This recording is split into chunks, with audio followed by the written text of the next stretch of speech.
All right, everybody, it's Thomas Anderson, the last government watchdog, and you are here because Trump has a huge Maryland problem, and it's not Larry Hogan. Huge Maryland problem, and it's not Larry Hogan. You know, the Trump campaign and Trump's entire ethos, his entire way of doing politics is to go out there. His way of doing addition is by first tearing down the party apparatus around him and consuming it and adding it to whatever he's doing and then moving on. Well, he's done that to the Republican Party to the point where there's nothing left to chew up. It's all gone. And they're at the point now in the state like Maryland, which was the easiest get, according to Mitch McConnell, this election cycle for the Republicans in the Senate.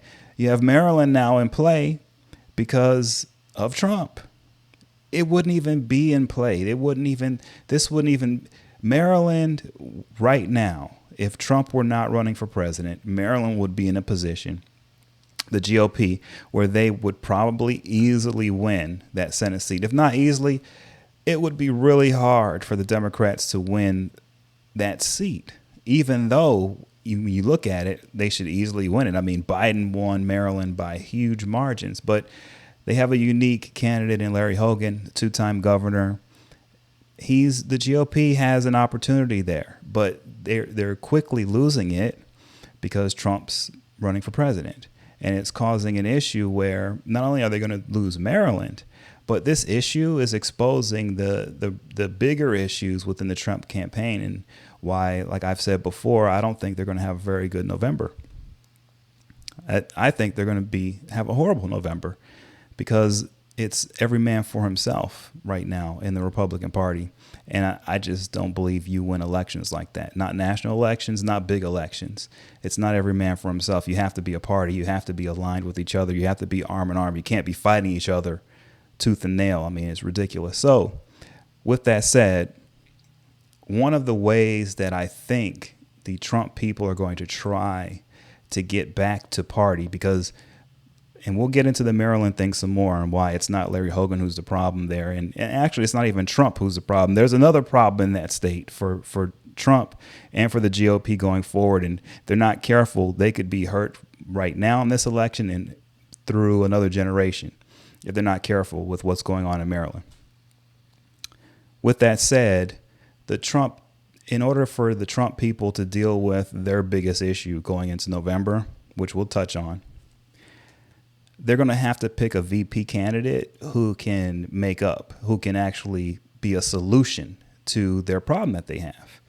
And when I'm looking at the VP candidate field, what's funny about it is that people talk about the 12th Amendment. Don't even worry about that. They'll find a way to get everyone on the ticket. When you look at who the best candidates are for VP for the GOP and for Trump, they're all in Florida, basically. Everybody's in Florida. So you've got, and I hate to say his name, but because he's under investigation, but he's for the GOP, like he's a real dude. Matt Gaetz. You've got Governor DeSantis. You've got Byron Donalds. You've got Marco Rubio. You've got a few other characters, but when you look at the Republican Party, all the talent is piled up in Florida for their future, at least, and even for now.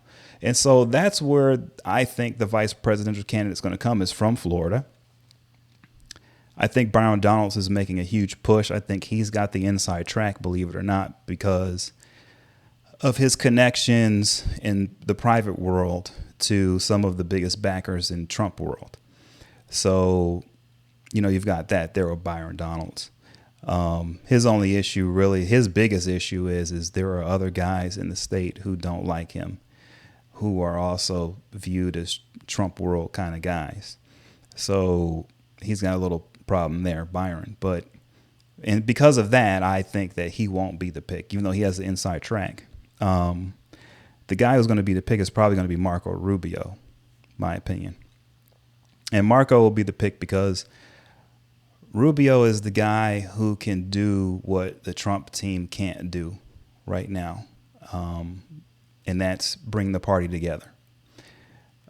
Trump needs someone as a running mate who can go out there and speak to the people who just refuse to speak to Trump, like Larry Hogan. What do I mean by that? Well, Trump just went out there and forced his endorsement on Hogan. He endorsed him for the race and for Senate. And Hogan turns around and has a staffer say, "Nah, we don't want his endorsement," and then runs a 30-second ad saying, what did he say in the ad? He goes, he used a Kennedy quote. So Larry Hogan runs an ad after Trump's endorsement with a Kennedy quote that says, "Sometimes party loyalty demands too much." So the Trump people need someone who can reach out to the Larry Hogans of the world, because Trump can't do it. Even when Trump's offering an endorsement to Larry Hogan, he wants nothing to do with Trump. So he needs a guy like a Marco Rubio. I don't think Byron Donalds can do that. I don't think a guy like Byron Donalds can go out there and speak to a guy like Larry Hogan, a two-time governor, and convince him to join up on Team Trump from now until November. It's just not going to happen. But a guy like Marco Rubio, who is a current senator, longtime senator, and you have Larry Hogan, who's running for a seat in the Senate, I could see how a Marco Rubio could reach out to a guy like a Larry Hogan, and they could find a way to get him on the same page as the Trump team going into November, which is the only way they can win that seat at this point. And so that goes into, and by the way, Marco Rubio has some baggage, but I think it's the type of stuff that the Trump people know about and they can deal with, or they feel like they can deal with it. So, that's why I say Marco Rubio is probably the guy right now. Now, the issue with Maryland and what has to happen to fix that is also the issue overall with the Trump campaign. And they need the same fix all over the place. So, which is why Marco Rubio is a better guy, because I think he can go out there and he can get a lot of these people who are just they're never going to get in line with Trump. They're all going to be like Larry Hogan, saying sometimes party loyalty demands too much. I think Marco Rubio is the guy who can get those people back on board, right? I think Marco Rubio can make the pitch that, hey, he's the future of the party.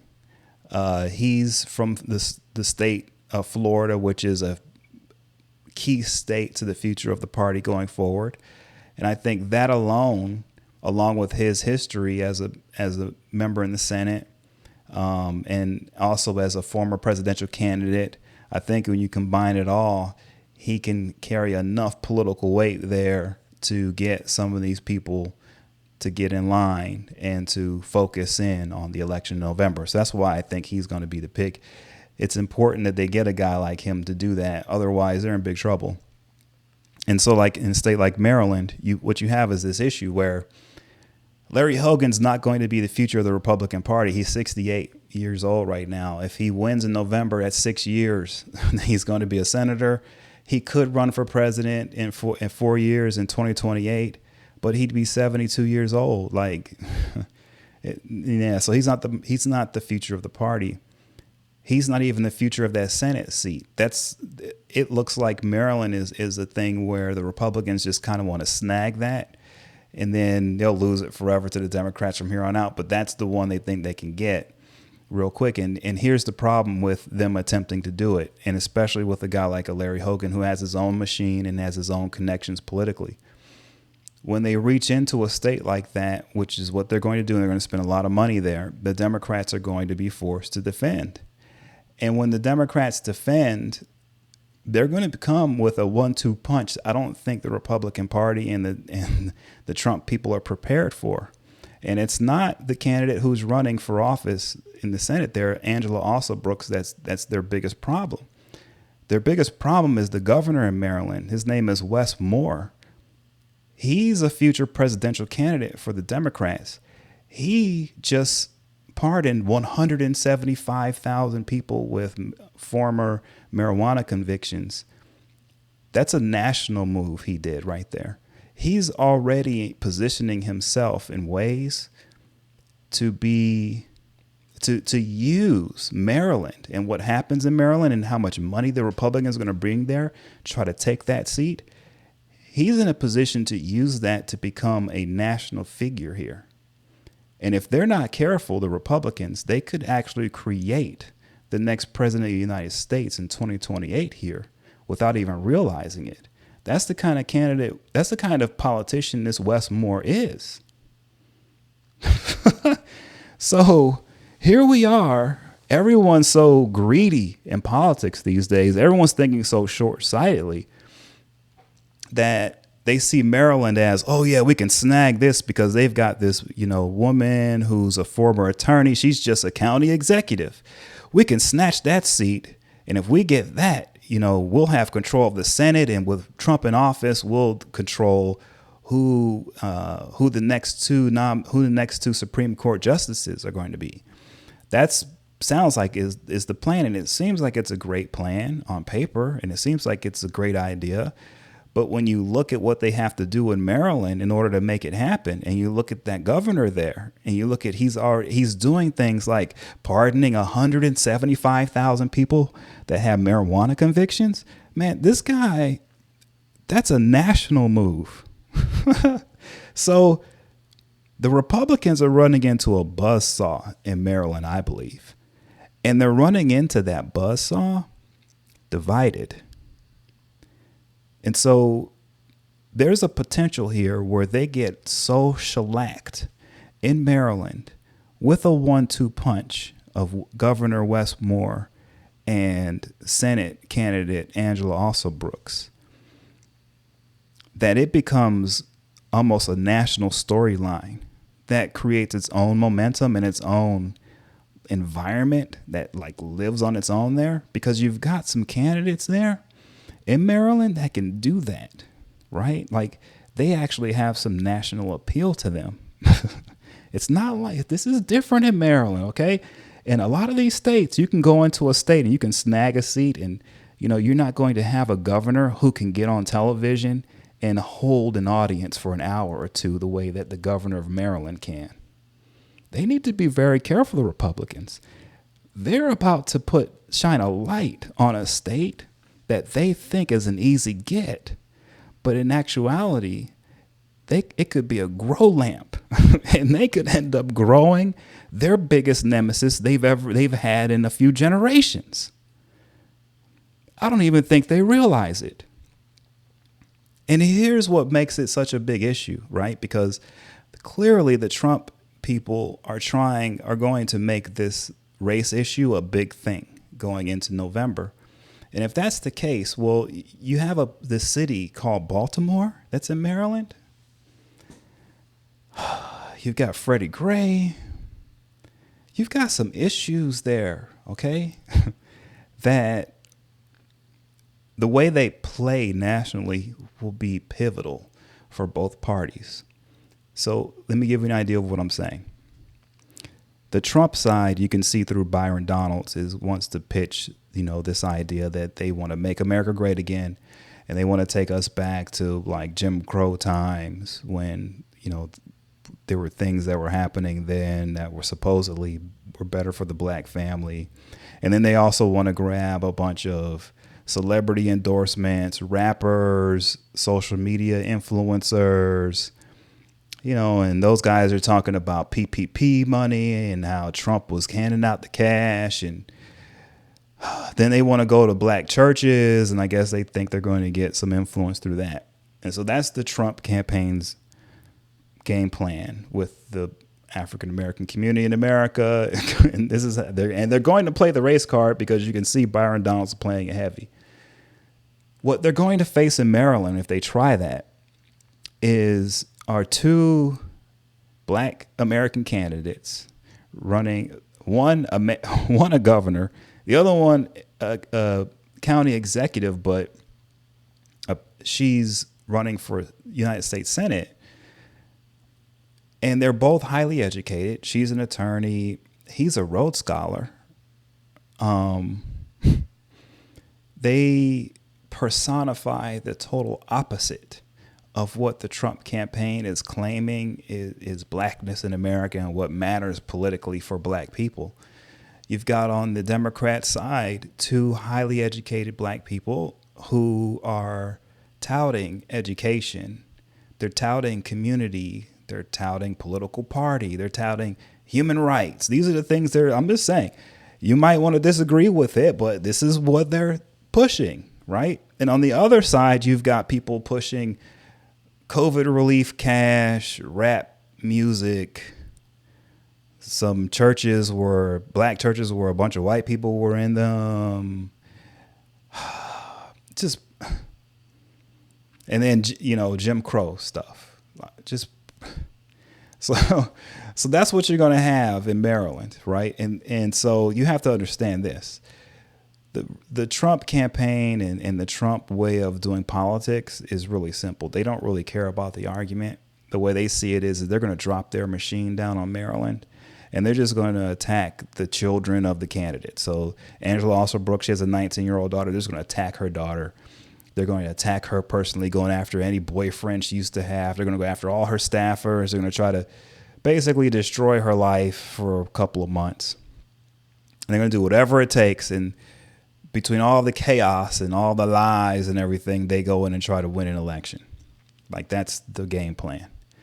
The problem is Larry Hogan doesn't do politics that way. And that's why he's saying sometimes party loyalty demands, too much. Like, Larry Hogan's not going to go into November trying to destroy Angela Alsobrooks' 19-year-old daughter.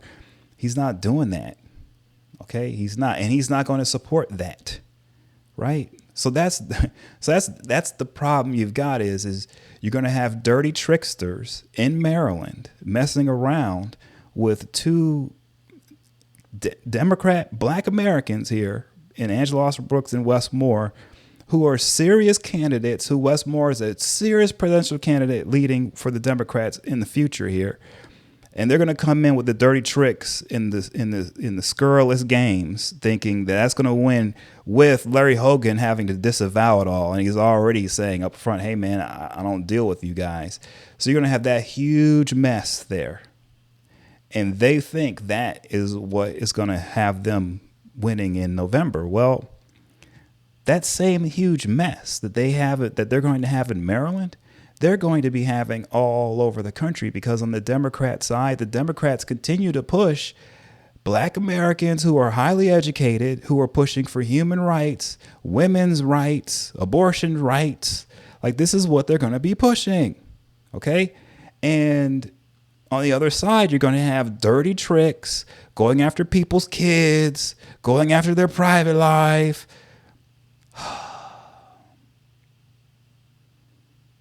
And so it's going to force candidates all over the country to choose, like Larry Hogan has to choose. Do I go along with the dirty tricks to try to win a seat, or do I do like Larry Hogan and say, sometimes party loyalty demands too much?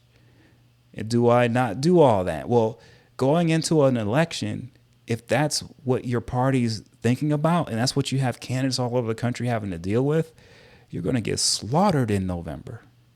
Like, this is going to be an unmitigated disaster. Just an unmitigated disaster. Period. End of story.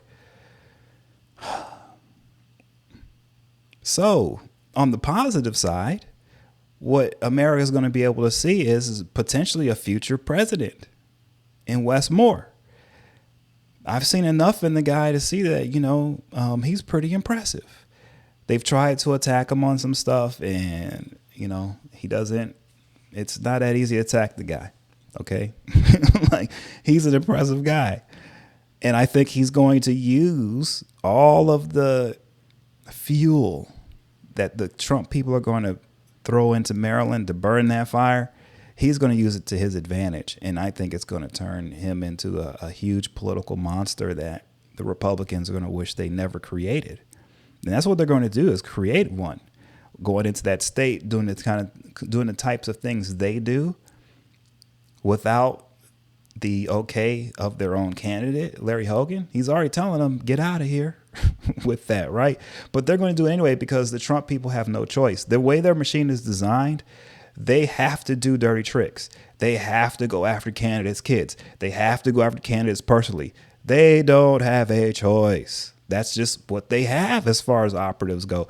They don't have people there who can actually do like a real political job. with real research and like real, nah, man, they're not doing that. They're going in and they're trying to win by any means necessary. And that just means low gutter, garbage, personal stuff is what they're going to do. And they're going to do it all over the country. Trust me, they're going to do it all over the country.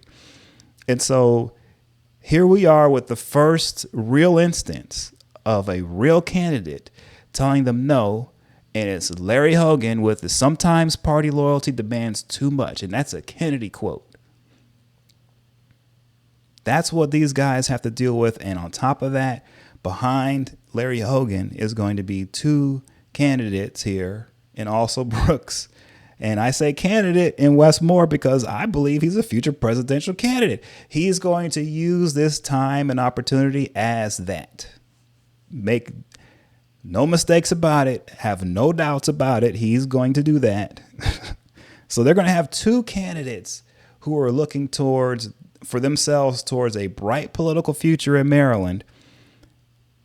These guys are salivating at this. They can't wait for the national media to come in. They're going to come. They can't wait for it. And it's going to be a slaughterhouse for the Republicans. That's why I say if the Trump people have any chance, they're going to have to get a guy like a Marco Rubio, and he's going to have to be the guy they send over to Baltimore and Maryland to deal with these people, because the Trump people will it's not going to work. Not with the candidates they have in Maryland, not with how the deck is stacked in favor of the Democrats. It's just not going to work. So with that said, I'm still working on the Menendez stuff. That case, when you look at it, it's pretty amazing because the prosecutors have shown everything you need to show. They've put the gold bars in the hands of the jurors. They've shown them the cash and stuffed in the shoes and envelopes and everything else in the house. Former insurance guy testified on the stand that he did bribe the senator. He pled guilty to it. He said he bribed him. What really came out of it another thing that stood out was how this guy, the guy who pled guilty and said he bribed the senator, how Jose Uribe, how he said that when he had a lunch with the senator at his home with his wife in New Jersey, how he used a bell to summon her like a kingpin kind of character in a movie almost. So I filed Inspector General's complaint with the Department of Justice on the New Jersey U.S. Attorney's Office. Not saying that they did anything wrong, but I filed the complaint some months ago because I felt like what Menendez had done was wrong, but it would take an Inspector General to investigate it, to figure out all the details on how he pressured the U.S. attorney, exactly how he pressured him. I was thinking it would take an investigation to do it. And I think when U.S. Attorney Selinger testified, because there wasn't a real investigation done into what Menendez really did to pressure the guy, there wasn't like an Inspector General type investigation. I think that his testimony might have hurt the prosecutors and might have helped Menendez. At least Menendez felt that way. It was pretty ambiguous how the guy said, yeah, he got pressured, but at the same time, he doesn't get pressured. But then the people that were supposed to get a break, it seems like they might have gotten a break. Who knows? So it's all ambiguous. You don't want that with a jury trial. That's not good. All it takes is one juror and you've got a hung jury. So, yeah, the Menendez thing is a crazy case because, he just claws, man. He's a fighter, and he is going tooth and nail. He's trying to go for every centimeter of land he can grab on this. At the same time, he's putting stuff out there in the media. It looks like to put pressure on the Democrats. He is a machine. And he's got the New York Times is writing pieces saying that, look, the the way Trump handled his case in New York was the wrong way. He was all angry every day. He was mad, looking at the jury in angry ways. And like, oh, Menendez, he knows how to look at a jury. He knows how to make it seem like he cares by taking notes and looking back and forth between witnesses and his attorneys as they speak. Ooh, it's just glorious. That's the New York Times. So they feel like something good is happening in the case, and they clearly are on Menendez's side. So that's interesting. So it seems like they feel like they've got some momentum here since, U.S. Attorney Selinger had his testimony. And the testimony basically said, even though Menendez tried several times to pressure him, there's no proof he did. And that's just it. That's it. So, which is why that's why I wrote the complaint to the Inspector General back months ago, because I saw this coming. I knew it was going to come, and I tried to ask the Inspector General to take a look. It probably got ignored. Who knows? Because I'm not, some big media guy, but it was important that someone take a look, and they probably didn't. And that might have hurt the prosecution here. So either way it goes, for me, it's fine. I've been on this now going back to like 2010, 2009, 2010. And I've seen all the ups and downs on it. I've seen all the ins and outs. And no matter how this trial ends, it's not the end when it comes to Senator Bob Menendez. He's not the kind of guy that's going to leave this place or in any kind of peaceful way or nice way. When he leaves, everybody's going to know. So I don't see this as an end for him. He will probably get back into politics. I don't doubt it. I just don't doubt it. I think this is only the beginning for him, no matter what happens with this verdict, in my opinion. So yeah, with that said, thanks again for listening. Thanks again for watching. I think this is like my third episode now, and I want to do more, but I do a lot of research and analysis, and then to come up out of the ocean where I'm doing my research, to breathe a little and do these, it's not so easy. I don't have a staff. I don't have writers. I don't have any of that stuff. It's just me. But with that said, I love doing it. I want to continue to do it. And so I guess I need people to continue to like what I'm doing and to subscribe and to offer suggestions and to communicate. I really do like to communicate because I feel like what I'm doing is just starting a conversation. Let's continue it online. Anyway, good seeing you guys. Have a great day. Peace out.